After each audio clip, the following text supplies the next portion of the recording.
अच्छा तो हम यहाँ पर थे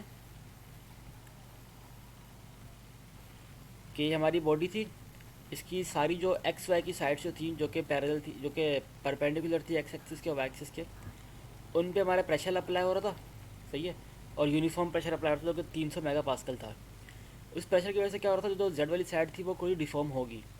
और हमारी लिमिट क्या लगाई हुई है यहाँ पे, जो हमें लिमिट दी हुई है कि भाई आपकी जो जो जेड डायरेक्शन में डिफॉर्मेशन होगी ना, मैक्सिमम वो 0.05 मिलीमीटर तक डिफॉर्म हो सकती है। और हर फैट की लेंथ जो है वो 190 जीरो पॉइंट हाँ 190 मिलीमीटर है। सबसे पहले हमने किया क्या, सबसे पहले हमने देखा जो हमें अपर लिमिट गिवन है डिफॉर्मेशन की, कि हमें इतनी डिफॉर्मेशन कर सकते हैं। उसको यूज़ करते हुए हमने स्ट्रेन की वैल्यू निकाल ली कि जेड डायरेक्शन में हमारे पास अलाउेबल स्ट्रेन कितना है। तो मैक्सिमम हम इतना स्ट्रेन तक जा सकते हैं, जो कि ये रहा। सही है। हमसे बोला क्या गया है, हमसे यहाँ पे बोला गया है स्ट्रेस निकालना। सही है। हमसे बोला गया कि जेड डायरेक्शन में स्ट्रेस निकालो। तो हमें यहाँ पे, क्योंकि हमें यहाँ पे बल्कि स्ट्रेन निकालो, हमें यहाँ पे स्ट्रेस की वैल्यू गिवन है और हमसे स्ट्रेन निकालने का पूछा हुआ है। तो अब क्या करेंगे, हम इसके अंदर स्ट्रेस स्ट्रेन रिलेशनशिप यूज़ करेंगे। जैसे तो कि यहाँ पे लिखा हुआ है, यहाँ पे हम स्ट्रेस स्ट्रेन रिलेशनशिप यूज़ कर रहे हैं। सबसे पहले पहले रिलेशन यूज़ किया, इसमें क्या होता है कि एप्सिलॉन एक्स एक्स जो कि normal strain in x axis है, ये किससे निकल सकता है, अगर हम इसको एक्स में स्ट्रेस की वैल्यू, वाई में स्ट्रेस की वैल्यू और जेड में स्ट्रेस की वैल्यू, इसको अगर इनपुट देंगे ना, तो हमें ये बताएगा कि एक्स में कितना स्ट्रेन आ रहा है। तो पहला फार्मूला हमने ये लगाया, इस पर ये चीज़ अननोन है जो कि ई एक्स एक्स है। बाकी जो चीज़ हमें नोन थी, ये एक्स में जो प्रेशर लग रहा था वो पुट कर दिया, इस तरह वाई में जो प्रेशर लग रहा था वो पुट कर दिया, जेड का भी मालूम नहीं था तो हमने इसको ऐसे रख दिया। सही है। इस तरह दोबारा हमने वाई के लिए फार्मूला लगाया स्ट्रेन स्ट्रेस रिलेशनशिप का। तो उसमें क्या हुआ, जो पैरामीटर थे जो कि अननोन थे वो वैसे पुट करते रहे। ये पैरामीटर ये strain in x x stress in x direction है, वाई डायरेक्शन है, और ये स्ट्रेस इन एक्स डायरेक्शन है, जेड का पता नहीं, ऐसे रख दिया इसको। इसलिए जब हमने जेड के लिए इक्वेशन लगाई तो जेड की वैल्यू हमें पता नहीं, मैंने डायरेक्ट यहाँ पे वैल्यू रख दी है। जेड की वैल्यू क्या थी हमारे पास, 2.63 x-4 नॉर्मल स्ट्रेन की वैल्यू, तो यहाँ पे पुट कर दिया हमने। सही है। बाकी फार्मूले वाला 1/E आ गया। सही है। पहले सिग्मा जेड जेड आता है, फिर माइनस के बाद सिग्मा एक्स और सिग्मा वाई का सम होता है। अच्छा देखो यहाँ पे एक और बात, हमने यहाँ पे जो प्रेशर है उसकी वैल्यू नेगेटिव ली हुई है। इसका मकसद है क्योंकि यहाँ पे जो फोर्स लग रही है ना, वो उस फोर्स की वजह से क्या हो रहा है, अंदर कंप्रेशन हो रही है। ये जब भी किसी बॉडी में कोई फोर्स लगे, प्रेशर लगे बाहर से, और उसकी वजह से बॉडी के अंदर कंप्रेशन हो रही है, तो इसको हम नेगेटिव लेते हैं, इसको नेगेटिव स्ट्रेस कंसिडर करते हैं, क्योंकि अंदर कंप्रेशन हो रही है। इस तरह अगर force outward of the body होती है तो उस पर हम जो स्ट्रेस की वैल्यू होती है पॉजिटिव लेते हैं, क्योंकि उसके अंदर टेंशन हो रही होती है। इसलिए यहाँ पे मैंने हर जगह देखो, यहाँ पे स्ट्रेस की वैल्यू नेगेटिव ली है, यहाँ भी स्ट्रेस की वैल्यू नेगेटिव ली है, यहाँ भी नेगेटिव, हर जगह। पॉजिटिव कब लेंगे? जब हमारे पास टेंशन होती है, फोर्स, अगर फोर्स जो है वो बॉडी से आउटवर्ड लग रही हो तो उसमें पॉजिटिव लेते हैं। सही है। अच्छा, इसमें हमें निकालना क्या था? इसमें इसमें हमें डिटरमाइन नॉर्मल स्ट्रेसेस निकालनी है ना हमें? हाँ, इस पर हमें सिग्मा जेड जेड निकालना है। Normal stress in Z direction अगर कोई है तो निकाल लो। तो अभी हमने इसके लिए हमने पहले ई एक्स एक्स निकाला है हमने अभी। हाँ, हमने ना इसके अंदर strain transformation stress strain relation use किया हुआ है। जैसे थोड़ा जूम कर लो मैं, देखो हमारे पास जो स्ट्रेस स्ट्रेन रिलेशनशिप है ना, जो कि पहले इक्वेशन देखोगे इसमें, तो इसमें अगर हमें ये ई एक्स एक्स पता चल जाए कहीं से, सही है, तो हम यहाँ से ये जेड वाली वैल्यू निकाल सकते हैं। ऐसा है ना, क्योंकि हमें ये एक्स वाली वैल्यू पता है, हमें ये वाई वाली वैल्यू पता है। सही है। अगर कहीं से ये पता चल जाए तो हम ये वैल्यू इसके अंदर फाइंड आउट कर सकते हैं। इस तरह वाई में भी अगर कहीं से हमें ये वाई वाली वैल्यू पता चल जाए तो हम इसके अंदर वही जो नॉर्मल स्ट्रेस इन जेड वो निकाल सकते हैं। लेकिन जब हमने लास्ट वाली इक्वेशन यूज़ की, जो कि सिग्मा, जो कि एप्सिलॉन जेड वाली इक्वेशन थी, जो कि ये आखिरी वाली है, ये इसमें सिग्मा जेड हमें पता रहा, ऑलरेडी पता रहा, हमें नॉन था। सही है। तो इससे हमने सिग्मा जो जेड था उसकी वैल्यू फाइंड आउट कर लिया। अगर मैं डायरेक्टली इनिशियली सिर्फ ये वाली इक्वेशन लगाया था पहली वाली, तब भी मेरा आंसर ठीक होता। क्योंकि मेरा आंसर यही है, मेरा आंसर ये है, सिग्मा फेडर मैंने सही निकाला है। सही है, ये वही अलाउबल है, ये अलाउबल स्ट्रेस है जो कि वहाँ पे लग रहा है। ठीक है, तो इसी को अगर आप इक्वेशन नंबर एक्स और वाई, ये इजाफी पार्ट है जो इसको पुट कर रहे हैं ना क्वेश्चन नंबर एक्स और वाई में, ये इजाफी निकाला हुआ, ये पूछा नहीं गया हमसे, ये इजाफी निकाला हुआ हमने। वैसे आपका क्वेश्चन ना सिर्फ अगर ये लगाते हो आप कि आपने सिंपल इसके अंदर ये एक फार्मूला लगाया, लास्ट वाला जहाँ मेरा कर्सर है, जो कि सिग्मा, जो कि एप्सिलॉन जेड वाला फार्मूला था, और उससे आपने सिग्मा जेड निकाल लिया, तो यहाँ तक आपका आंसर यहीं तक ख़त्म होता है। लेकिन थोड़ा इजाफी कर दिया इसको कि अगर आपको ये भी पूछ ले कि आपसे अगर सिग्मा नॉर्मल एक्स निकाल लो या नॉर्मल वाई का स्ट्रेन निकालो, तो वो भी आप इस फार्मूले से, इसी मेथडोलॉजी से आप उसको निकाल सकते हो। ठीक है, ठीक, मुझे एक दफा वो डायग्राम में नॉर्मल का जो है वो जरा समझा दो। ये नॉर्मल देखो, ये प्लेन है ना मेरा, ये मेरा क्यूब है, ये पूरा मेरा क्यूब है ना। तो इस क्यूब में क्या है, उन्होंने बोला था आपकी जो स्ट्रेस लग रहे हैं वो नॉर्मल लग रहे हैं। नॉर्मल क्या होता है, उस फेस के परपेंडिकुलर।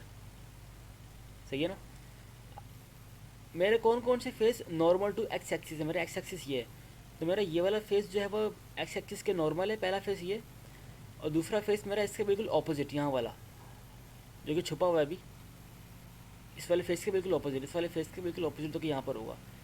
तो ये दोनों फेस मेरे एक्स एक्सिस के नॉर्मल है।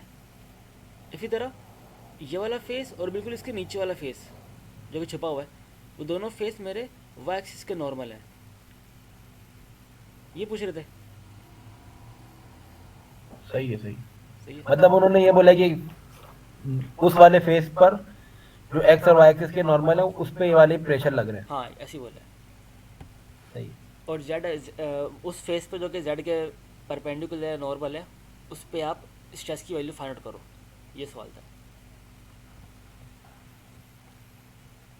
इस तरह अगला क्वेश्चन है आपका 2.25। इसमें क्या लिखा हुआ है, determine the change in volume of 10 millimetre cube of aluminium. तो आपके पास एक ब्लॉक है, एल्युमिनियम का ब्लॉक है, सही है, जिसका जो वॉल्यूम है वो 10 मिलीमीटर क्यूब है। आपने उसका चेंज इन वॉल्यूम निकालना है। कब निकालना है, अगर वो समंदर में ड्रॉप कर दिया जाए और वो समंदर में 8 किलोमीटर की गहराई में चले जाए। सही है, ये क्यूब है, ये क्यूब का आपको वॉल्यूम गिवन है, और वो जो क्यूब है वो समंदर में उसको फेंक दिया गया है और वो 8 किलोमीटर की गहराई में जाके चला गया है। उसको जो पैरामीटर आपको गिवन है, आपको उसका यंग मॉडुलस गिवन है और आपको उसका पोजन रेशियो गिवन है। देखो उसको देखते हैं। मतलब चेंज इन वॉल्यूम के अंदर जाएगा तो प्रेशर लगने की वजह से वो स्ट्रेन उसके अंदर डिफॉर्मेशन होगी। हाँ, अब देखो ये मेरा क्यूब है, सही है, ये मेरा क्यूब मैंने फेंक दिया समंदर के अंदर, और समंदर में ये 8 किलोमीटर नीचे चला गया। सही है, अब क्या है, जो ऊपर पानी है उसके ऊपर, जो कि 8 किलोमीटर का पानी है, वो पानी कुछ प्रेशर लगा रहा होगा इस ब्लॉक पे, रो जी एच वाले फार्मूले के तहत। प्रेशर देखो उसकी रो जी एच, डेंसिटी आ गई रो जी, इसका 9.8 की वैल्यू आ गई, और हाइट हमारे पास 8 किलोमीटर है। तो ये तीनों वैल्यू यहाँ पे पुट की, यहाँ से मेरे पास प्रेशर आ गया जो कि इस ब्लॉक पे लग रहा है टॉप से। सही है, सही है, सही है। देखो जो टॉप से प्रेशर लग रहा है वो हाइट जो है वो 8 किलोमीटर है, और जो बॉटम है ना, बॉटम की हाइट क्या है, जो बॉटम फेस है इसकी, वो 8 किलोमीटर प्लस 10 मिलीमीटर होगा। सही है, तो जो इसको नीचे से प्रेशर लग रहा होगा ना, वो थोड़ा ज़्यादा होगा बनिस्बत ऊपर से जो लग रहा है। लेकिन वो जो नीचे वाला हाइट है ये बहुत कम, 10 मिलीमीटर की हाइट है। तो 8 किलोमीटर में अगर हम 10 मिलीमीटर ऐड करते हैं तो ये बहुत माइनर सा एडिशन होती है। तो इसलिए यहाँ पे मैं एक सेंटेंस लिखा हुआ इधर कि 8 किलोमीटर एक बहुत ज़्यादा बड़ी वैल्यू है 10 मिलीमीटर से। तो इसलिए हमने क्या सपोज किया हुआ है, यहाँ पे इस बॉडी पे ना हर जगह पे यहाँ पे इसको कांस्टेंट प्रेशर मिल रहा है, इस बॉडी को हर जगह पे, हर फेस पे कांस्टेंट प्रेशर एक्ट हो रहा है। वैसे अगर फॉर एग्जांपल एक बॉल है, वो 1 मीटर के टब में हमने डाल दिया उस बॉल को, सही है, और उस बॉल की अपनी हाइट जो है ना वो 0.2 मीटर है फॉर एग्जांपल, सही है, तो उस बॉल के टॉप फेस से प्रेशर अलग होगा और इस बॉल के या उसके क्यूब के बॉटम फेस से प्रेशर अलग होगा, क्योंकि अब जो उसकी हाइट है ना, पर्टिकुलर बॉल या क्यूब की जो हाइट है वो कंपेरेटिवली कंपेरेबल है आपकी हाइट ऑफ टैंक से आपके हाइट ऑफ टब से।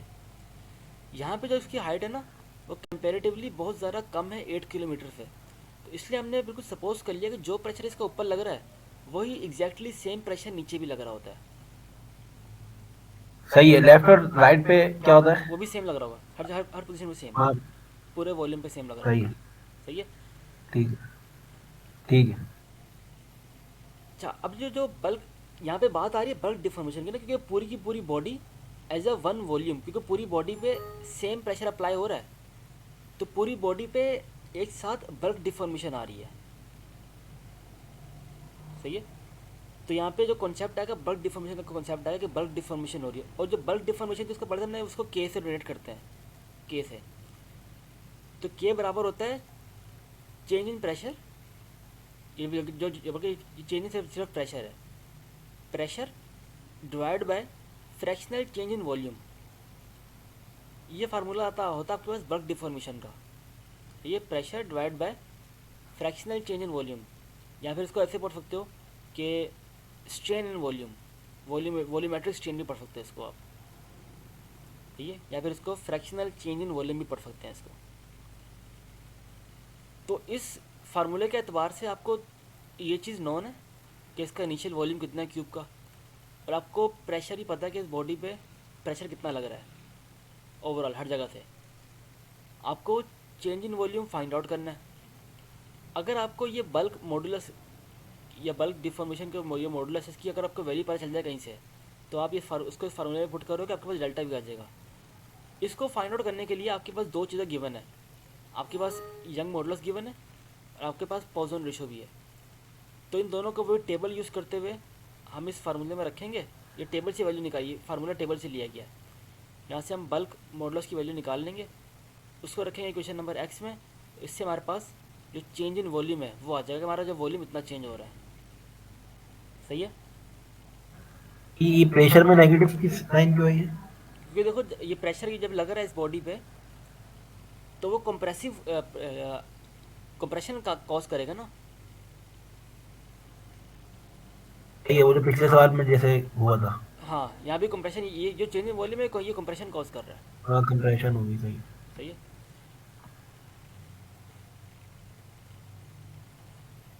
अगला हमारे पास है 26 27। तो अगला 26 27 बिल्कुल सेम है। इसमें बोला क्या गया है, determine the stress at a point. आपको यंग मॉडुलस की वैल्यू गिवन है और आपको जो पॉइसन रेशो उसकी वैल्यू गिवन है। आपको यहाँ पे स्ट्रेस एट अ पॉइंट निकालना है। सही है।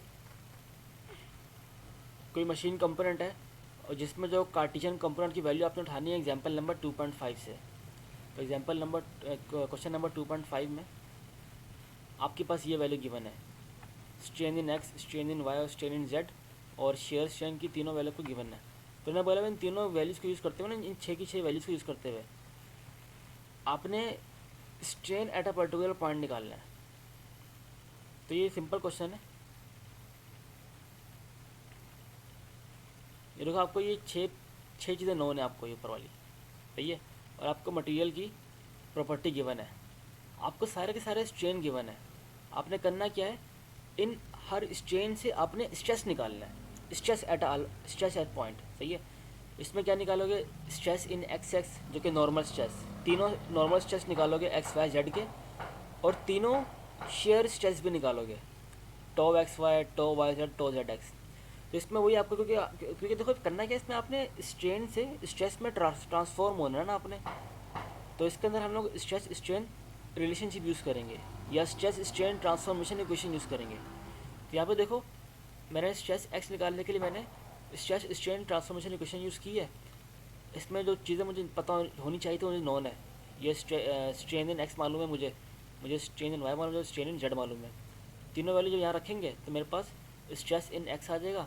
इसी तरह वाई का फार्मूला भी होता है, उसमें पुट करेंगे तो स्ट्रेस इन वाई आ जाएगा, और इसी तरह जेड का फार्मूला तो उसमें भी पुट करेंगे तो हमें स्ट्रेस इन जेड भी आ जाएगा। तो ये क्वेश्चन नंबर 2.6 और 2.7 सिंपल है।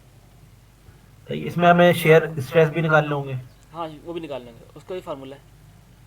सही है। अच्छा, और ये जो है इसमें हमें सवाल में एक पॉइंट है उसके ऊपर हमें स्ट्रेन दिए हुए और उसी पॉइंट पे हमें स्ट्रेस निकालना है हाँ ना। ऐसा ही, उसी पॉइंट पर सही स्ट्रेस है, निकालो। सही है। ठीक है, तो क्वेश्चन नंबर 27 भी ऐसा ही है। अब आते हैं क्वेश्चन नंबर 28 पे।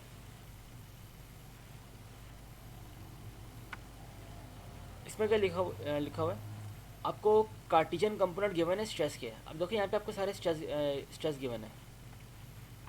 सही है, आपको वही ज्योमेट्री प्रॉपर्टी गिवन है, यंग मॉडल्स गिवन है, आपको पोजन रेशियो गिवन है, जो ज्योमेट्री प्रॉपर्टीज हैं सारी है। सही है, और आपको स्ट्रेसेस गिवन है सारे। और पूछा क्या गया है, डिटरमाइन द प्रिंसिपल स्ट्रेन। आपको ऐसी डायरेक्शन मालूम करनी है इसके अंदर कि जिसमें आपका स्ट्रेन मैक्सिमम हो। प्रिंसिपल स्ट्रेन से मुराद क्या है कि ऐसी ओरिएंटेशन होती है जिसमें आपका स्ट्रेन मैक्सिमम हो, नॉर्मल स्ट्रेन मैक्सिमम हो, और उस डायरेक्शन में आपके पास शेयर स्ट्रेन जीरो होता है। तो आपको वही प्रिंसिपल स्ट्रेन की वैल्यू मालूम करनी है, जबकि आपको सारे स्ट्रेस की वैल्यू गिवन है। अब हम करेंगे क्या, सबसे पहले इस स्ट्रेस की वैल्यू से यूज़ करते हुए ना इसकी मैथडोलॉजी देख लेते हैं पहले क्या है।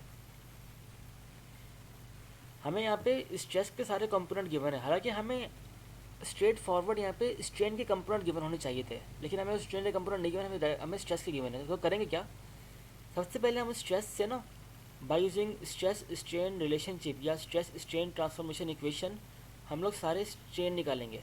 जैसे बिल्कुल बिल्कुल इसका ऑपोजिट है, यहाँ पे स्ट्रेन गिवन था, स्ट्रेस निकाला था। यहाँ पे पहले स्ट्रेस से हम लोग स्ट्रेन निकालेंगे, फिर उस स्ट्रेन से हम लोग, ये आई नहीं J1 है, फिर उस स्ट्रेन से हम लोग J1 J2 J3 की वैल्यू निकालेंगे। सही है, सही है। और फिर उस वाली इक्वेशन में रख के फिर वहां से हमारे पास इक्वेशन से तीन तीन आ जाएंगे ना, J1 J2 J3। हाँ, समझ आ रहा है ना और बल्कि हाँ इवन, हाँ सही है। इक्वेशन दिखा दूँ एक दफ़ा। हाँ दिखा दो।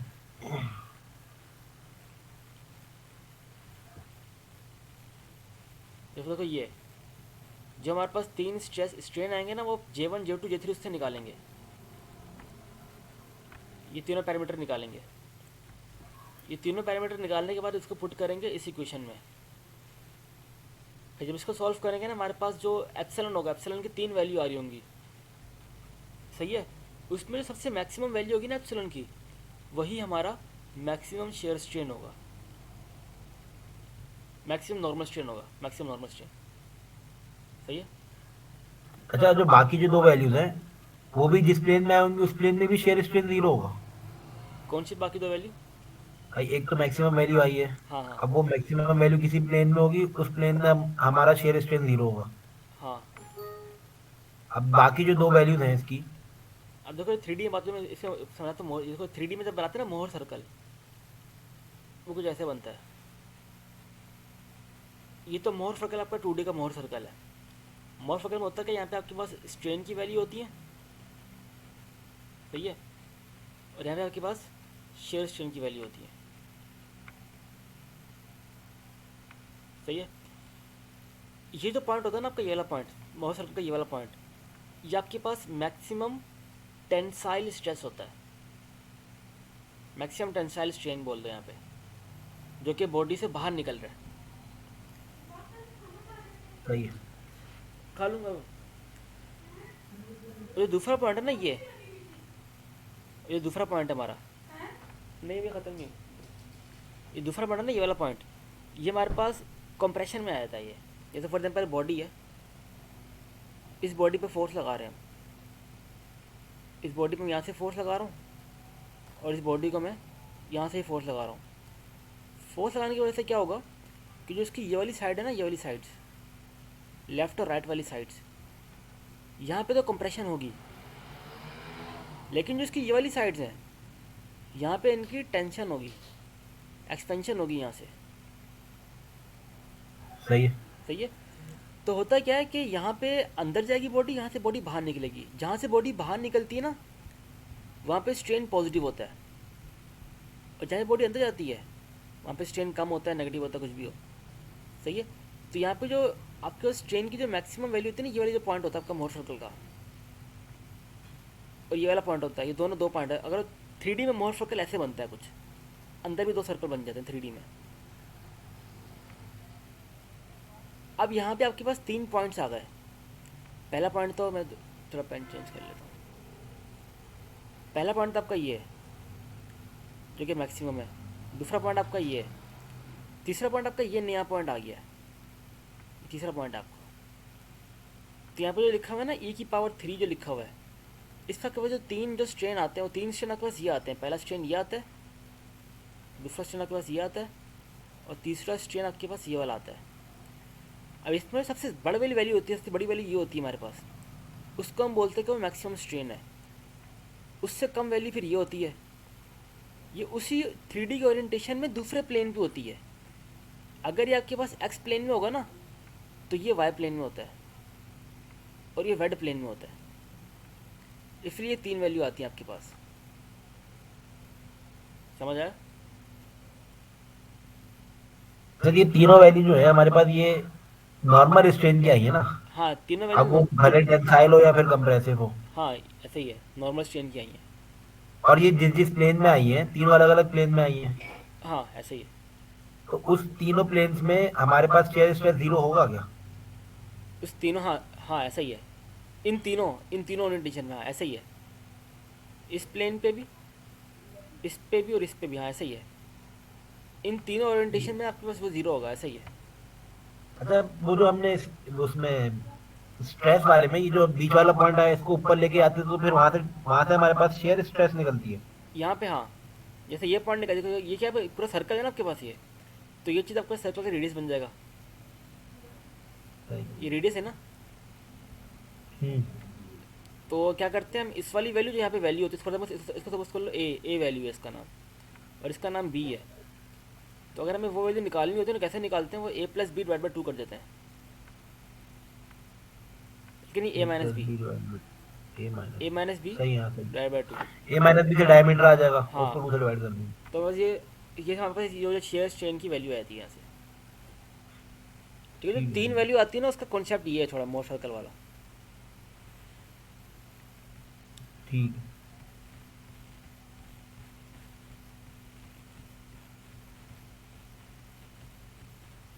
अच्छा, नेक्स्ट हमारे पास क्वेश्चन था, ये समझ आ गया ना क्वेश्चन नंबर 28 कैसे किया था। इस पर जो सिर्फ मैंने किया नहीं, मैंने सिर्फ उसकी मेथड लिखा हुआ है कि पहले स्ट्रेन की वैल्यू गिवन है, स्ट्रेन की वैल्यू यूज़ करते हुए स्ट्रेस गिवन है, स्ट्रेस को यूज़ करते हुए स्ट्रेन निकालेंगे, फिर स्ट्रेन को पुट स्ट्रेन से हम लोग निकालेंगे J1 J2 J3, और इन तीनों को यूज़ करते हुए हम लोग मैक्सिमम स्ट्रेन की वैल्यू फाइंड आउट कर लेंगे। सही है, सही।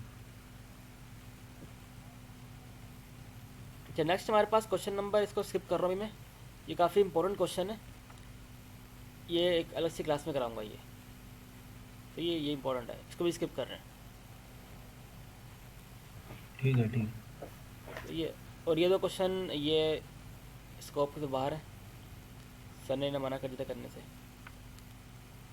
और फिर तरीके से ये वाला क्वेश्चन आपके पास ज्योमेट्री वाला क्वेश्चन है, ये भी सर ने मना किया था करने से। अब हमारे पास आ गया 2.33 आ गया। इसमें क्या बोला हुआ है, अ थिन रबर मेम्ब्रेन है, एक रबर की मेम्ब्रेन है, मतलब सिंपल सपोज कर लो एक सिंपल एक रबर है, सही है, is stretch in such a manner that the flowing uniform strain field is produced. तो उसको जब उसको स्ट्रेच करते हैं ना उस रबर को, तो क्या होता है, हमारे पास ये तीन किस्म के स्ट्रेन प्रोड्यूस होते हैं। एक्स डायरेक्शन में ये स्ट्रेन प्रोड्यूस हो रहा है, वाई डायरेक्शन में ये स्ट्रेन प्रोड्यूस हो रहा है, और जो शेयर स्ट्रेन प्रोड्यूस हो रहा है उस प्लेन पे वो ये हो रहा है, सही है। यहाँ पे थिन रबर मेम्ब्रेन करने का मकसद ये है कि 2D की बात की जा रही है, यहाँ पे 2 डायमेंशन बात की जा रही है, सही है। थिन का मकसद ये है यहाँ पे कि यहाँ पे सिर्फ 2 डायमेंशन में बात की जा रही है। अब लिखा हुआ a rectangle is drawn on the membrane before stretching.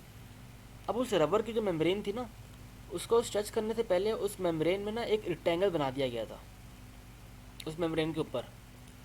How should the rectangle be oriented, तो उस रेक्टेंगल को हमने किस डायरेक्शन में बनाना है कि जब उसको हम डिफॉर्म करें, और डिफॉर्म करने से ये ये स्ट्रेन उसके अंदर आ रहे हैं, तीनों स्ट्रेन, तो उसको डिफॉर्म भी हो रहा हो, वो रबर मेम्ब्रेन डिफॉर्म भी हो रही हो, और डिफॉर्म करने की वजह से आपके पास उसके अंदर स्ट्रेन भी प्रोड्यूस हो रहा है। लेकिन आपकी जो रेक्टेंगल जो बनाया हुआ आपने उसके अंदर, रेक्टेंगल की शेप चेंज ना हो, रेक्टेंगल की साइड जो पहले आपकी हर साइड 90 का एंगल बना रही थी ना आपस में हर साइड, वो डिफॉर्म होने के बाद भी उसका एंगल 90 ही रहना चाहिए। तो बताओ वो कौन सी डायरेक्शन होगी जिसमें ये हो सकता होगा। सवाल समझ आ रहा निकाल मतलब वो तो समझ में आ गया, इसमें निकालना क्या होगा है? हाँ, मतलब इसको लेते हुए। बता रहा हूँ। अब देखो हमारा केस ये है, ये हमारी एक मेम्ब्रेन थी, रेक्टेंगुलर मेम्ब्रेन है। इस मेम्ब्रेन में हमने रेक्टेंगल बना दिया, सही है। अब उन्होंने बोला है कि इसको हम जब डिफॉर्म करते हैं ना, फॉर एग्जाम्पल डिफॉर्म हो गया यहाँ पे, इसको फोर्स लगा डिफॉर्म हो गया, डिफॉर्म करने के बाद भी आपका रेक्टेंगल है ना, वो भी अनडिफॉर्म रहे। तो उन्होंने हमसे पूछा है कि बताओ ये कौन सा डायरेक्शन होगी जिसमें, या हम अपने रेक्टेंगल को कौन सी डायरेक्शन में बनाएं, कैसे बनाएं अपने रेक्टेंगल को कि हमारे पास ऐसी कुछ कंडीशन बन जाए। तो देखो है क्या, अगर मैं इस रेक्टेंगल के दोनों साइड्स को अपने, जो मेरे पास प्रिंसिपल स्ट्रेन है, प्रिंसिपल स्ट्रेन वाले डायरेक्शन में अगर बना दूँ इनको मैं, प्रिंसिपल स्ट्रेन के क्या होता है, प्रिंसिपल स्ट्रेन में सिर्फ आपके पास नॉर्मल स्ट्रेन होता है, उसमें आपके पास शेयर स्ट्रेन नहीं होता। मुझे पहले बताओ, जो रेक्टेंगल है, रेक्टेंगल की शेप चेंज कब होगी, जब उसमें शेयरिंग होगी ना। अगर एंगल रेक्टेंग जब भी सही है, जब उसमें, एंगल जब चेंज होगा जब उसमें शेयरिंग होगी। हाँ शेयरिंग होगी। अगर रेक्टेंगल ही हम उस डायरेक्शन में बनाएं जहाँ पे शेयरिंग हो ही नहीं रही, जो कि नॉर्मल, जो कि प्रिंसिपल होते हैं, प्रिंसिपल प्लेन जो होते हैं, अगर हम अपने रेक्टेंगल ही प्रिंसिपल प्लेन तो बनाते हैं जहाँ पे शेयरिंग हो ही नहीं रही, तो उस प्लेन पे अगर हम बनाएंगे, जैसे मैं यहाँ पे लिखा हुआ है, ये जो प्लेन है, सपोज कर लो ये प्रिंसिपल प्लेन है, जो ये एक्सिस है। इस प्रिंसिपल प्लेन पे क्या आपके नॉर्मल स्ट्रेन जीरो होता है, शेयर स्ट्रेन तो मैक्सिमम होगा, लाजमी हो तो मैक्सिमम होगा, लेकिन आपका नॉर्मल स्ट्रेन जो होता है ना, यहाँ पे जीरो होता है। अगर नॉर्मल स्ट्रेन जीरो, इसका मकसद मतलब इसका ये है कि रेक्टेंगल आपका हाइट और विड्थ में चेंज तो होगा, लेकिन वो लेटरली अपनी डायरेक्शन चेंज नहीं कर रहा होगा, मतलब उसका जो लाइनें होंगी ना वो डिफॉर्म नहीं होंगी। हाइट और विड्थ में चेंज होगा, लेकिन एंगुलर डिफॉर्मेशन उसमें नहीं हो रही होगी। जैसे मेरी पूरी जो मेम्ब्रेन थी वो पूरी इसके अंदर एंगुलर डिफॉर्मेशन हुई, लेकिन मैं रेक्टेंगल में, क्योंकि मैंने उसको बनाया हुआ प्रिंसिपल स्ट्रेन में, हाइट और विड्थ चेंज होगी उसकी, लेकिन वो एंगुलर डिफॉर्मेशन शो नहीं करेगा। तो यही वो डायरेक्शन है, या यही वो प्लेन होंगे जिस पर अगर रेक्टेंगल को बना दें तो वो डिफॉर्म नहीं करेगा। समझ आया? सही है। तो देखो इसमें बेसिकली हमें क्या निकालना है, हमें वो प्रिंसिपल प्लेन्स निकालने हैं, सही है। और मतलब ई की वो ये जो पीछे सवाल में निकाला था वही निकालना है। हाँ, लेकिन वो तो पिछला सवाल था 3D का, ये सवाल आपका हाँ 2D का क्वेश्चन है। तो 2D क्वेश्चन में फार्मूले वो यूज़ नहीं करते, 2D क्वेश्चन में ये ले दो फार्मूले यूज़ करते हैं, ये नोट कर लेना भले, ये PDF मैंने शेयर कर दी है। तो 2D में ये दो फार्मूले यूज़ करते हैं। जो पहला फार्मूला है ये प्रिंसिपल स्ट्रेन निकालने का फार्मूला है, और दूसरा फार्मूला उस प्रिंसिपल प्लेन की ओरिएंटेशन निकालने का, सही है। 2D में हम ये यूज़ करते हैं। तो जब मैंने पहला फार्मूला यूज़ किया, इसमें सब कुछ नॉन था मुझे, strain in X, strain in Y, और ये shear strain in X Y, सब कुछ गिवन था। बस सब कुछ इस फार्मूले में पुट किया हमने, और मेरे पास जो नॉर्मल स्ट्रेन की वैल्यू आ गई। अब देखो इसमें दो वैल्यू आ रही है, एक वैल्यू ये बड़ी पॉजिटिव आ रही है वैल्यू, और दूसरी वैल्यू नेगेटिव वाली वैल्यू आ रही है। तो इसमें जो, जैसे मोहर सर्कल मैंने बनाया था, जैसे ये मोहर सर्कल है, देखो ये जो ये वैल्यू है ना, ये जो पॉजिटिव वैल्यू, ये वाली वैल्यू होगी, सही है, जो कि मैक्सिमम स्ट्रेन हो रहा है इस पर, जो कि टेंसाइल स्ट्रेन होगा। और ये मैक्सिमम कंप्रेसिव स्ट्रेन है, ये कह सकते हो कि ये बॉडी इनसाइड डिफॉर्म हो रही है, अंदर जा रही बॉडी। ये वैल्यू यहाँ पर आएगी, इधर इस पॉइंट पे।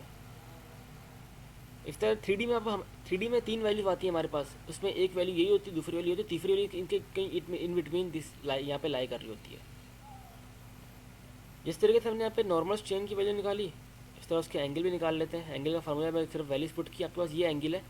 अगर हम अपने जो, ये मेरा ट्रायंगल है, अगर मैं इसको एक्स एक्सिस से 5.15 डिग्री, अगर मैं इस ट्रायंगल को अपने एक्सिस से 5.15 डिग्री पे बना दूँ रेक्टेंगल को, तो मेरा रेक्टेंगल डिफॉर्म नहीं होगा, सिर्फ वो एंगुलर डिफॉर्म नहीं होगा। उसकी हाइट और विड्थ में तो फ़र्क होगा, लेकिन एंगुलरी वो डिफॉर्म नहीं होगा। ये इसका आंसर है। आंसर बेसिकली ये है, ये आंसर है। अगर मैं अपने जो रेक्टेंगल है उसको मैं इतना टिल्ट कर दूँ, तो ये अगर मैं इसको इतना टिल्ट कर दूँ, तो उस डायरेक्शन में ये सिर्फ हाइट और विड्थ में तो चेंज होगा, लेकिन एंगुलर डिफॉर्म नहीं करेगा, क्योंकि ये वो डायरेक्शन है जो कि प्रिंसिपल डायरेक्शन है, और प्रिंसिपल डायरेक्शन में आपको सिर्फ मैक्सिमम स्ट्रेन होते हैं, वहाँ पे आपके पास शेयर स्ट्रेन नहीं होते। अच्छा, ये एंगल एक्स एक्सिस से क्यों लिया, वाई एक्सिस से क्यों नहीं लिया? ये एक्स एक्सिस से रहता है हमेशा। जब आपका इनिशियल अच्छा, एंगल एक्स होता है एक्सिस ना, में। इनिशियल एंगल आपने ये लिया, सपोज कि मेरा एक्स एक्सिस मेरा ये है, सही है। सही है, ये फ्लेक्स से लेते हैं। अच्छा, इसमें J1 J2 निकालने वो नहीं लेकिन निकलेगा? क्योंकि ये 2D में ना, अगर 3D में होता है फिर उसमें निकालता है J1 J2 J3। तो इस एक फॉर्मूले से रख के दो वैल्यू आई है ई की। नहीं नहीं, देखो क्वाड्रेटिक में। यहाँ पे देखो ये 2P है ना, 2P था ये, तो ये पहले 2P की वैल्यू थी, इसमें 2 वहाँ पे लेगा तो अभी ये थीटा की वैल्यू है, ये थीटा ऑफ प्रिंसिपल स्ट्रेन है ये। सही है, सही है। ठीक है। तो क्वेश्चन नंबर ठीक। 3.34,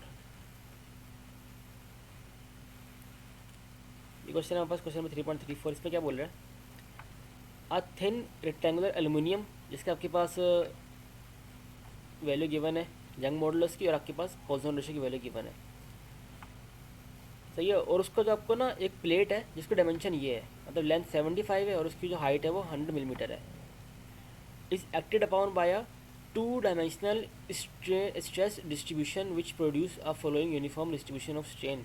तो उन्होंने बोला वो एक प्लेट है, और उस प्लेट की डायमेंशन आपके पास ये है 7/75/100, और उसमें जो स्ट्रेन लग रहे हैं वो ये लग रहे हैं, तो इस पर कुछ हम स्ट्रेस लगा रहे हैं, उस स्ट्रेस लगाने की वजह से उसमें जो स्ट्रेन आ रहे हैं वो ये 3 स्ट्रेन आ रहे हैं। यहाँ भी ये 2 डायमेंशन प्रॉब्लम है, क्योंकि यहाँ पे आपको सिर्फ एक एरिया की फॉर्म में आपको क्वेश्चन गिवन है, सही है, और आपको जो स्ट्रेन की वैल्यू गिवन है वो भी 2 डायमेंशन के हिसाब से स्ट्रेन की वैल्यू गिवन है। अगर 3 डायमेंशन होता है ना, तो 3 डायमेंशन में स्ट्रेन की वैल्यू ऐसे गिवन होती है, ये उसमें हमें 6 पैरामीटर गिवन होते हैं, और 2 डायमेंशन हमें सिर्फ 3 पैरामीटर गिवन होते हैं, जो कि ये रहे। इसमें करना क्या है हमें, determine the change in length of diagonal. जो हमारा रेक्टेंगुलर प्लेट है, जब उसमें फोर्स लगाएंगे और फोर्स लगाने की वजह से हमारा रेक्टेंगुलर डिफॉर्म होगा, तो उस डिफॉर्मेशन में डायगोनल में कितना चेंज आएगा वो निकालना है। दूसरी चीज़, डिटरमाइन द मैक्सिमम शेयर, ये वही प्रिंसिपल शेयर स्ट्रेन की बात कर रहे हैं, हमें मैक्सिमम शेयरिंग स्ट्रेन भी निकालना होगा इसके अंदर। तो ये 2 अननोन पैरामीटर जो कि हमें निकालना है, इसको देखते हैं कैसे सोल्यूशन होगा। क्वेश्चन समझ आए, एक प्लेट गिवन है, उस प्लेट पे ये स्ट्रेन लग रहे हैं, सबसे पहले हमने जो डायगोनल है, डायगोनल में कितना चेंज आया वो निकालना है, और उसके बाद जो शेयरिंग स्ट्रेन हो रही है, मैक्सिमम शेयरिंग स्ट्रेन कितना आ रहा है। इससे पहले हम मैक्सिमम नॉर्मल स्ट्रेन निकालते रहे, यहाँ पे हमसे मैक्सिमम शेयरिंग स्ट्रेन पूछ लिया गया है। सिंपल है, ये भी कुछ मुश्किल नहीं है। अच्छा, मुझे जैसे ऊपर वाला सवाल था, वो इधर ही, हाँ हाँ। इसमें जो ऊपर हमें शेयर स्ट्रेंथ दी हुई है, ये हमें वो वाली स्ट्रेंथ दी हुई है जो हमने, मतलब बॉडी को हमने टिल्ट किया है, नहीं लेकिन नहीं, उसके अंदर का जो रेक्टेंगल था। ये वो स्ट्रेन है जो बॉडी अभी अभी अभी अपनी ओरिजिनल हालत में है। अच्छा, बॉडी वो जो रबड़ अपनी ओरिजिनल हालत में है। हाँ हाँ, ये देखो ये है ना, ये गिवन है, ये रबड़ भी ऐसे रखा हुआ है, तो रबड़ जो है वो एक्स और वाई के रिस्पेक्ट से रखा गया है, एक इसकी जो लेंथ है वो एक्स में, एक लेंथ इसकी वाई में है, अभी ऐसे है। और हमने जो मेजर किया ना, ये हमने कैसे मेजर किया होगा, ये हमने देखा कि भाई यहाँ पे कितना चेंज आया है यहाँ पे लेंथ में, उसको हमने डिवाइड कर दिया इसकी ओरिजिनल लेंथ से, तो ये ऐसे निकला है। इस तरह ये वाई है, ये हमने कैसे निकाला, हमने देखा कि वाई में कितना चेंज आया होगा, उसको हमने उसकी ओरिजिनल लेंथ से डिवाइड करवा दिया, तो ये वाई की वैल्यू ऐसे निकली होगी। और जो ये है, हमने देखा होगा ये अभी जब ये डिफॉर्म हुआ होगा, डिफॉर्म होकर ऐसे हो गया होगा थोड़ा सा, ये सही है, तो इसने कितना एंगल टिल्ट हुआ ये उससे निकला होगा, सही, तो ये वैल्यू ऐसे निकली होंगी ये। सही। ठीक है, ठीक। नीचे वाले में भी यही है। हाँ, नीचे वाले में ये कुछ कुछ ऐसा ही है, देख लेते हैं। अब देखो इसमें क्या आपको बोला हुआ है, रेक्टेंगल है, शुरू में आपको रेक्टेंगल गिवन है, उस रेक्टेंगल में आपके पास जो उसकी डायमेंशन है वो 75/100 मिलीमीटर है, सही है, और उन्होंने बोला ये डिफॉर्म होता है ऐसे, ये इसका डायगनल है, इनिशियली ये डायगनल है। शुरू में रेक्टेंगल जो बना हुआ है वो एक्स वाई प्लेन पे बना हुआ है ना, एक एक्सिस जो इसका वो एक जो लेंथ है उसकी वो एक्स में आ रही है, एक लेंथ उसकी वाई में आ रही है, तो उसको बोलते हैं कि एक्स वाई प्लेन में है। इसका डायगनल जो है ना, डायगनल, सपोज कर लो वो एक्स डैश और वाई डैश प्लेन में आ रहा है, इसको मैंने ले लिया एक्स डैश इस वाली लाइन को, और बिल्कुल इसके परपेंडिकुलर जो कि ऐसे लाइन आएगी उसको मैंने वाई डैश ले लिया है। तो जो डायगनल जो है वो उसकी ओरिएंटेशन थोड़ी मुख्तलिफ है। डायगनल एक्स वाई प्लेन पे लाया कर रहा है, लेकिन एक्स वाई एक्सिस पे लाया नहीं कर रहा। तो मैंने उसको एक नए एक्सिस में ले लिया। मैंने बोला कि सपोज कर लो एक एक्स डैश वाई डैश नया एक्सिस है जिससे मेरा डायगनल लाया कर रहा है। सही है। जब इसको डिफॉर्म करते तो कुछ शेप इसकी ऐसी बन जाती है। हमें मालूम क्या करना है, हमें डायगनल का जो चेंज लेंथ है डायगनल की वो मालूम करनी है हमने। सही है। अच्छा, वो जो स्ट्रेन हमें सवाल में दिए हुए थे वो इनमें से किस बॉडी के दिए हुए? इस बॉडी के। मतलब ये इनिशियली इतना इसकी स्ट्रेन के अंदर ये है सब कुछ? हाँ सही है। ठीक। ठीक। अब क्या गिवन है, सबसे पहले हमने इसका इनिशियल लेंथ निकाली। इस डायगनल की इनिशियल लेंथ कितनी है वो हमने बेसिक ट्रिग्नोमेट्री यूज़ करते हुए हमने इसकी हाइपोटेन्यूज मालूम कर लिया, इसकी इनिशियल लेंथ है। सही है। और इसी तरीके से हमने जो ये एंगल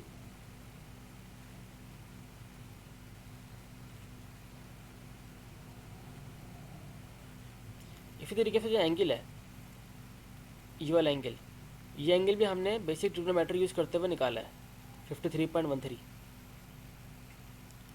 सही है। ठीक। ठीक है। अब देखो जो मेरा डायगोनल है ये मुझे अब करना है ट्रांसफॉर्म। मेरे पास जो स्ट्रेन की वैल्यू है ना वो इस एक्सिस की पता है या सिर्फ एक्स एक्सिस की पता है, और मुझे स्ट्रेन की वैल्यू वाई एक्सिस की पता है। लेकिन मुझे स्ट्रेन की वैल्यू इस पर्टिकुलर डायरेक्शन की नहीं पता जो कि डायगोनल की डायरेक्शन है। सही है। मुझे सिर्फ एक्स एक्सिस में क्या स्ट्रेन हो रहा है वो पता है, और वाई एक्सिस में कितना स्ट्रेन है वो पता है। मुझे डायगोनल में जितना स्ट्रेन है वो मुझे नहीं पता, जो कि मेरा एक्स डैश है। सही है। तो इस केस में जब आपको एक जगह का आपका स्ट्रेस पता है या स्ट्रेन पता है, और आपको दूसरे किसी जगह का स्ट्रेस या स्ट्रेन मालूम करना है, और आपको ये भी पता है कि दोनों एक्सिस में एंगल कितना है, ये एंगल है दोनों एक्सिस के बीच का, तो इस केस में हम यूज़ करते हैं स्ट्रेन ट्रांसफॉर्मेशन इक्वेशन या स्ट्रेस ट्रांसफॉर्मेशन इक्वेशन। तो यहाँ पे देखो ये हमने स्ट्रेन ट्रांसफॉर्मेशन इक्वेशन यूज़ की है फॉर 2D, फॉर 2 डायमेंशन। ये मेरे हिसाब से एक दूसरा प्लेन है ना, ये दूसरा एक लाइन है या दूसरा एक्सिस है। मुझे वैल्यू तो इस एक्सिस की पता है एक्स और वाई की, ये अलग एक्सिस है जो कि एक्स डैश एक्सिस है। तो इस एक्सिस पे वैल्यू निकालने के लिए मैंने जो वैल्यू पहले पता थी एक्स की उसको ट्रांसफॉर्म किया है एक्स डैश वाई डैश में। समझ आई मैंने क्यों यूज़ किया ये? सही है। सही है। सही है। तो ये वही क्वेश्चन है, क्वेश्चन नंबर जो मैंने 7 बताई थी बुक में ना, क्वेश्चन नंबर 7 यूज़ किया हमने। इसके अंदर हमें ये वैल्यू पता है, थीटा पता है, सब चीज़ें नोन है, सब चीज़ यहाँ पे रखी। तो हमारे पास ये वो स्ट्रेन की वैल्यू आ गई जो कि इस डायरेक्शन में स्ट्रेन लगा होगा, जो कि ऐसे लग गया होगा इसमें। तो ये वो स्ट्रेन है जो कि इस डायरेक्शन में लगा होगा। अब हमें स्ट्रेन की वैल्यू पता है और हमें इनिशियल लेंथ भी पता है। कहाँ निकाला? अच्छे से मैंने निकाला नहीं, इसमें निकालना क्या है हमने, इसमें हमें चेंज इन लेंथ निकालना है। चेंज इन लेंथ क्या होता है, स्ट्रेन के फार्मूले से निकालेंगे। स्ट्रेन का फार्मूला क्या होता है, strain is equals to change in length divide by original length. सही है। तो ये भी पता है हमें, ओरिजिनल लेंथ भी पता है, और हमें चेंज इन लेंथ मालूम करनी है। तो उस फार्मूले में पुट करके ना हम उससे चेंज इन लेंथ निकाल सकते हैं। ये मैंने शो नहीं किया, मैंने करना भूल गया, ऐसा करना चाहिए था यहाँ पे, बल्कि किया हुआ ये नहीं किया हुआ। तो ये ठीक इसमें है। एक चीज़ थोड़ी मिसिंग है। दूसरा, इसमें हमें जो पार्ट बी है उसमें मैक्सिमम शेयरिंग स्ट्रेन निकालना है। तो मैक्सिमम शेयरिंग स्ट्रेन निकालने से पहले हम पहले मैक्सिमम प्रिंसिपल स्ट्रेन निकाला हमने। ये वही 2 डायमेंशन वाला फार्मूला है जो कि 2D में मैक्सिमम शेयर स्ट्रेन निकालने का फार्मूला होता है, वो यूज़ किया। यहाँ से मैंने मैक्सिमम स्ट्रेन निकाले। अगर आपको मैक्सिमम स्ट्रेन पता चल गया तो आप आप इसका मैक्सिमम शेयर स्ट्रेन भी निकाल सकते हो। जैसे मोहर सर्कल में देखा था हमने, मोहर सर्कल में अगर हमें 2 स्ट्रेन पता हो स्टार्टिंग के और एंड के, ये फार्मूला गलत लगाया हुआ है। यहाँ पे E1 माइनस E2 होगा। सही है। सही है। सही है। तो दोनों प्लस हो जाएंगे दोनों मेरे। प्लस होंगे, ये गलत है।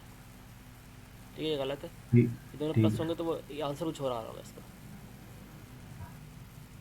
ठीक है। और ये इसकी ओरिएंटेशन निकाल ली है, ये पूछा नहीं गया सवाल में, ये सिर्फ ऐसे इजाफी कर लिया। और इसे कैसे निकालेंगे, ये y वाली वैल्यू डिवाइड बाई इसकी वैल्यू, ये सारी वैल्यू हमें पता है, इससे हमारे पास वो एंगल आ जाएगा जो कि x और x डैश के इन बिटवीन होगा। सही, ये वाला एंगल,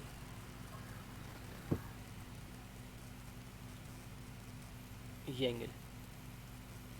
तो ये एंगल तो हमें पता चल गया था ना। हाँ देखो ये 53 ना। अगर हम इसको बनाते हैं मोहर सर्कल में, इसको डिवाइड करो 2 से, इसको 2 से डिवाइड करते तो ये एंगल आता है हमारे पास। ये मोहर सर्कल के एतबार से बता रहा है। हाँ वही है, ये पहले पता रहा हमें, ये पहले पता रहा। अभी देखो 2p लिखा हुआ है ना, ये बेसिकली 2p बराबर था 56 के, और ये मोहर सर्कल के एतबार से ये एंगल बन रहा है इसका, अगर इसको हम मोहर सर्कल में बनाते हैं। वैसे पता रहा ये काफ़ी चीज़ है। लास्ट क्वेश्चन अच्छा, है, ये एंगल निकाला किस तरीके से, कौन ये फॉर्मूला कौन सा लगाया था हमने? ये वाला, ये हाँ। फार्मूला, ये प्रिंसिपल स्ट्रेन निकालने का फार्मूला होता है ये। इस केस से बताऊँ क्या है, इस केस में हमारा प्रिंसिपल स्ट्रेन ना, अच्छा हाँ मैं गलत बोल गया, ये जो फार्मूला है ना हमारे पास, ये फार्मूला प्रिंसिपल स्ट्रेन के निकालने का फार्मूला है, प्रिंसिपल स्ट्रेन की डायरेक्शन। तुम्हारा जो प्रिंसिपल स्ट्रेन लग रहा होगा ना वो 26 मतलब इस एंगल पे लग रहा होगा। ये तो 50 का एंगल है ना, वो कम से कम कोई ये एंगल होगा, ये वाला, यहाँ से ऐसे कोई लाइन होगी, इस लाइन पे हमारा प्रिंसिपल स्ट्रेन लग रहा होगा। हाँ सॉरी, ये प्रिंसिपल स्ट्रेन निकालने का फार्मूला है। ये जो एंगल हमें गिवन है सही गिवन है, एंगल 26 पर वही एंगल है जो कि प्रिंसिपल स्ट्रेन का एंगल होगा। ऐसा जो हमने कहा ना, ये प्रिंसिपल स्ट्रेन, ये उस सही है, वो मैं समझ गया। अब ये एंगल में ये गैमा एक्स वाई ऊपर क्यों आया और ये नीचे क्यों आया, ये थोड़ा सा नहीं, ये फार्मूले, अगर ये फार्मूले से आया हुआ है। फार्मूला पहले पीछे पीछे था ना।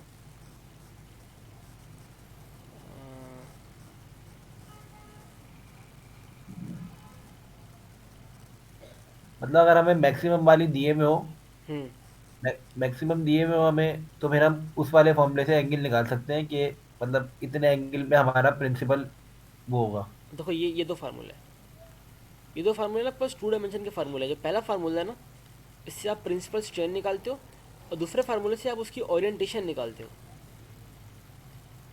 ठीक है, ठीक है। तो ये वही फार्मूला है। चलो लास्ट क्वेश्चन है 3.35।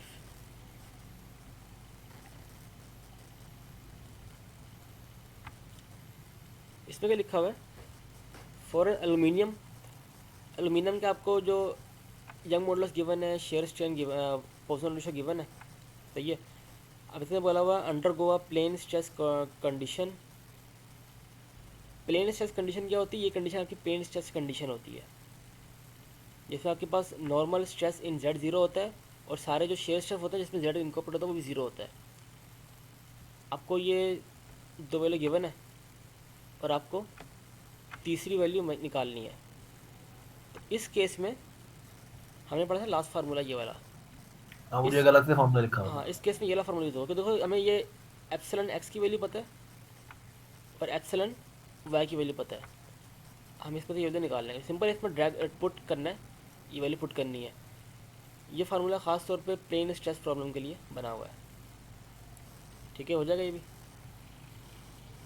सही है। चलो लास्ट है ये वाला, इस पर क्या गिवन है, इसमें बोला हुआ है कि आप हमें नॉर्मल स्ट्रेस बताओ, तीनों नॉर्मल स्ट्रेस बताओ, जबकि इन्होंने हमें तीनों नॉर्मल स्ट्रेन की वैल्यू दे दी गई है। तो इसमें हम stress strain transformation equation use करेंगे, और हमें जो पोजन रेशो की वैल्यू गिवन है 0.5, सही है।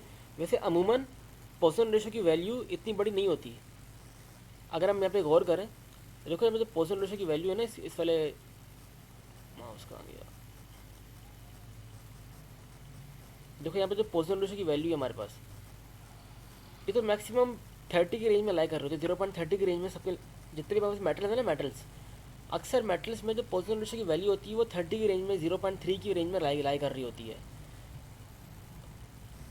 यहाँ पे जो पोजन रेशो की वैल्यू गिवन है, ये 0.3 की वैल्यू से एक्सीड कर रही है, जो कि 0.5 तक बन गई है।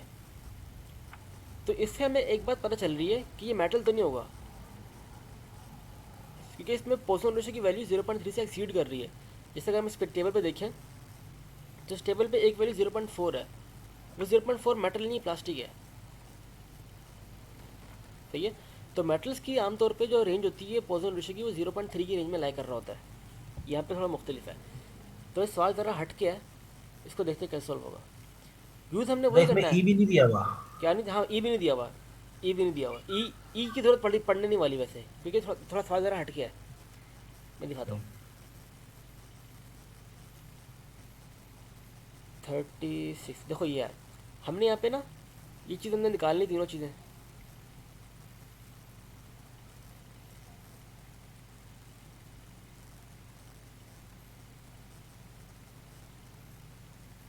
अच्छा देख नहीं रहा, ऐसे दिख रहा है बस ये।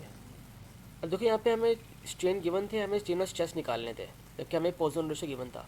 हमने यहाँ पे स्ट्रेस स्ट्रेन रिलेशनशिप यूज़ किया। अब देखो यहाँ पे नीचे फार्मूले में क्या आता है, 1 - 2 पोजन रेशो आता है।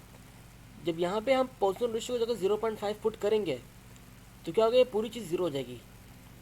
इन्फिनिटी क्योंकि आ जाएगा। तो इन्फिनिटी तो मतलब सिग्मा एक्स एक्स भी इन्फिनिटी, वाई भी इन्फिनिटी, जेड भी इन्फिनिटी। ऐसा ये क्या हुआ भाई, क्या बोलते तीनों जो स्ट्रेस है वो इन्फिनिटी जा रहे हैं, मतलब बहुत ज़्यादा स्ट्रेस है। इसकी वजह ये है कि हमारे पास जो स्ट्रेस स्ट्रेन रिलेशनशिप बने हुए ना, जो हमने चैप्टर नंबर 2 में पढ़े, वो सारे मेटल्स के लिए हैं। सही है, वो सारे रिलेशन आपके पास मेटल्स के लिए हैं। और ये जो 0.5 पोजन रेशो में गिवन है ना, ये पोजन रेशो रबड़ का होता है। लिखा हुआ है एज स्ट्रेस रिलेशनशिप, जो फंक्शन हमने पढ़े, मतलब जो ट्रांसफॉर्मेशन इक्वेशन है हमारे पास, is only valid for solids not for रबड़। यहाँ पे सॉलिड नहीं आएगा, यहाँ पे मेटल्स आएगा। सही है, only valid for metals not for रबड़। जो 0.5 पोजन रेशो होता है रबड़ का होता है ये, इसलिए यहाँ पे इक्वेशन चली नहीं। इसकी कोई और इक्वेशन होगी जो कि मैं नहीं पता अभी। ठीक है। ठीक है, तो ये न्यूमेरिकल, इसमें भी एक न्यूमेरिकल रहता है, वो नेक्स्ट क्लास में देख लेंगे उसको। तो आज तक यहीं तक था।